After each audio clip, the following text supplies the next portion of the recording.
Sir నేను చెప్పింది ఈ ఇల్లే సార్. సిటీకి పక్కన కాలిపోయిన ఇల్లు అంటే ఇదొకటే ఉంది sir.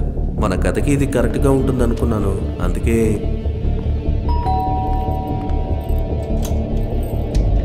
Yes? Courier for you. Sign please. Okay. Sir చుట్టుపక్కల అడిగినప్పుడు ఈ ఇంటి ఓనరు ఇల్లుతో పాటు తనని కాల్చుకుని చనిపోయారట సార్. అప్పటి నుంచి దీన్ని ఎవరు పట్టించుకోలేదు సార్. కానీ ప్రాబ్లమే లేదు సార్, పర్మిషన్ తీసుకోవచ్చు. మీరు ఒకసారి చూసి కన్ఫర్మ్ చేస్తే షూటింగ్ స్టార్ట్ చేయొచ్చు సార్. ఇల్లు చాలా బాగుంది, దీన్ని కాల్ చేయడానికి అతనికి మనసులా వచ్చింది. అతనికి ఏం problem?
My hearty wishes for your wedding Aarti.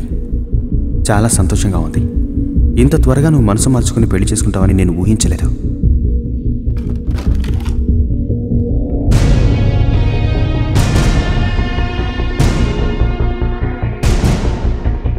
Jabin తన థింగ్స్ అన్ని నా రూమ్లోనే ఉంచాడు. అప్పుడే తన రెండవ బుక్ దొరికింది. ఈ ఇంట్లో కాలిపోకుండా ఉన్నవి ఈ పెయింటింగ్స్ మాత్రమే సార్. దీన్ని చూస్తే ఎవరో పెళ్లి చేసుకుంటున్నట్టుంది సార్.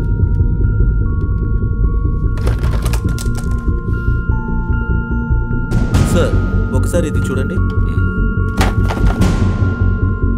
ఎవరినో హత్య చేస్తున్నట్టు లేదు, ఇందులో ఏదో కథ ఉన్నట్టుంది సార్. ఇంతకుముందు పబ్లిష్ చేసిన వాళ్ళకి ఈ బుక్నిచ్చి దీన్ని పబ్లిష్ చేయమన్నాను. బుక్ చాలా బాగా వచ్చింది. తన రెండవ బుక్ని నీ మ్యారేజ్ గిఫ్ట్గా ఇద్దామనుకున్నాను. Hope you like it. Pratap. Sir location ఓకేనా సార్? ఇల్లు చాలా బాగుంది, మన కథకి కరెక్ట్గా ఉంటుంది. ఈ ఇల్లు ఫిక్స్ చేయమని చెప్పు. Okay sir. సార్ అయితే నెక్స్ట్ 3 months ఇక్కడే కదా? Yeah okay sir.